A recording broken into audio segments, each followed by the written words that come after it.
Thank you. Commissioner Benveniste. Good morning, Dr. Rice. Good morning. Nice to see you again. Nice to see you. I want to ask you some questions about the August 6, 2001 PDB.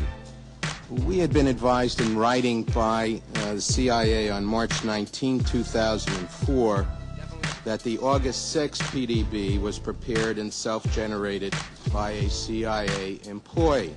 The CIA clarified its version of events, saying that questions by the President prompted them to prepare the August 6 PDB.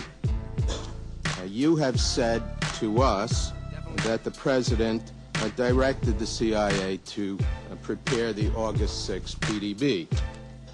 The extraordinary high terrorist attack threat level in the summer of 2001 is well documented. And Richard Clarke's testimony about the possibility of an attack against the United States homeland was repeatedly discussed from May to August within the intelligence community, and that is well documented. You acknowledged that Richard Clarke told you that al-Qaeda cells were in the United States. Did you tell the President at any time prior to August 6 of the existence of al-Qaeda cells in the United States? First, let me just make certain. If you could just answer that question, first, because I only have a very limited... I understand, Commissioner, but it's important that I also address...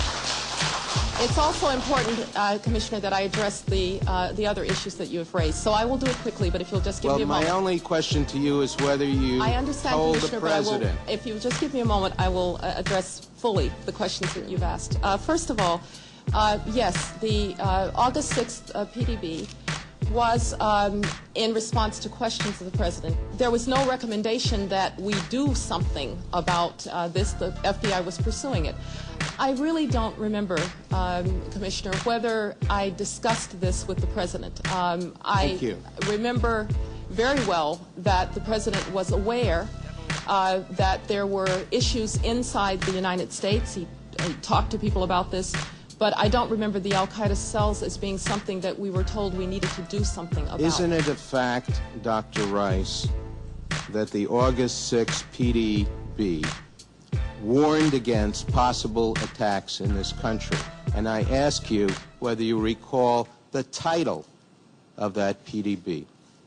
I believe the title was Bin Laden determined to attack inside the United States. Now, the PDB, no, Mr. Benveniste, I will get into I would like to finish my point here. I didn't know there was a point. Given that you asked me whether or not it warned of attacks. And I asked you what the title was. You said, did it... The 9/11 attack on America looked so much like a formula action-packed Hollywood disaster movie that it had "Made in the USA" written all over it. The only difference is it used real props and real people. It had terrorist villains, American firefighter heroes, fireball explosions, collapsing buildings, pedestrians chased by dust clouds, and it even had a God Bless America music score. Well-positioned cameras shot the action-packed drama from every conceivable angle. Just a picture of the helicopter landing and the President walking in, and then the 19 hijackers have been Saudi nationals. So in the terrible... He said that he didn't believe that Osama bin Laden... No one has blamed or accused him formally. Knew that how many people worked in the city is confirming that some 265 firefighters are believed. None of us will ever forget this day. People who knock these buildings down will hear all of it soon. America Remembers, Sunday, 8:30. The timing, the title, and the eerie advertisement for Harvey Weinstein's Lord of the Rings movie called The Two Towers was a prophetic and disturbing coincidence. Profits from the Two Towers movie were small change compared to the 9/11 reality disaster movie, which has become the world's top-grossing production of all time. The only thing missing are the 9/11 producer, writer, and director credits. But it doesn't take an Enron accountant to figure out who's cashing in. During the first week, the 911 producers made a spectacular fortune just on the stock market alone. How? by knowing in advance that the stocks in airline and insurance companies associated with the 9/11 crash would fall in value. Using that inside information, they made negative bets on the stock market called put options. Put options are bets that a certain stock will fall in value by a certain date. It's big risk gambling, unless you've got inside information that can turn your bet into a sure thing. But that's illegal if you get caught at it. Put option bets on the decline in 9/11 related airline and insurance stocks skyrocketed by a whopping 600% just before 9/11, which means that somebody knew about the attacks before they happened. Who exactly were those somebodies? Merrill Lynch and HSBC, Morgan Stanley Dean Witter, the Bank of America, weapons manufacturer Raytheon, the Lehman Brothers, General Motors, Swiss Re, Munich Re, and AXA Re Insurance Company, which owns 25% of American Airlines. These insiders bought put options through Deutsche Bank. Most demanding clients trust Deutsche Bank to perform. Deutsche Bank, a passion. Buzzy Krongard, the former executive director of the CIA, just happened to be the manager of Deutsche Bank. And so the profiteers from 9/11 were not Osama bin Laden or his band of U.S.-trained Arabs. They were blue-chip Israeli, U.S., and British businessmen. Within the first week, the 9/11 producers sucked up $40 billion in box office profits from U.S. taxpayers who were hypnotized, terrorized, and traumatized by the infinite reruns. Think of it as a conspiracy theory true or false test. A. When George W. Bush started his first oil company, who helped fund it? Osama bin Laden's brother and brother-in-law. True or false? B. After a terrorist bomb at a barracks in Saudi Arabia killed 19 Americans, who got the multi-million-dollar contract to rebuild? The bin Ladens. True or false? C. On the morning of September 11, 2001, who was in a meeting at the Ritz-Carlton Hotel in Washington? George Bush Sr. and Osama bin Laden's brother.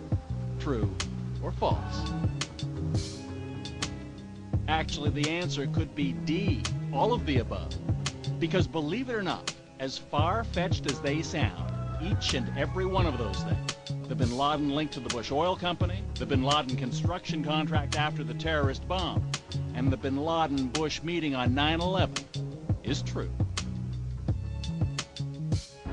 Many of the facts surrounding the events of 9/11 point to a cover-up, like the fact that the Bush administration ignored all of the advance warnings of the 9/11 attacks. Warnings from FBI agents like Colleen Rowley and from the famous Phoenix memo were not only ignored, they were suppressed. FBI Deputy Director John P. O'Neill quit his job when his investigation of Osama bin Laden was blocked. According to a September 24th Newsweek article, top Pentagon officials canceled their travel plans for 9/11 because of security concerns. While the American public were sitting ducks, all of America's political, military, and corporate VIPs were kept out of harm's way. Two Muslims accused of the 9/11 hijackings took their flight training at Rudy Deckers Huffman Aviation School in Florida. Rudy Deckers is linked to the CIA and drug smuggling through Carib Air and Britannia Aviation, which shared the same small Venice airport with Deckers. The media reported that on the night before the attacks, accused ringleader Mohammed Atta and two other Muslim hijackers got drunk, fondled naked dancers in a Florida strip club called Shuckums, forgot their business card and their Quran holy book at the bar, publicly bashed America, and loudly boasted about impending bloodshed the next day. Would devoted and highly secretive Muslim hijackers risk their planned mission by attracting so much negative attention? And why were they in Florida instead of Boston the night before their suicide flights? On the early morning of September 11th, 19 Muslim men well known to intelligence and security agencies supposedly waltzed past airport security checks, boarded 4 passenger planes, and turned them into deadly missiles without even a hitch.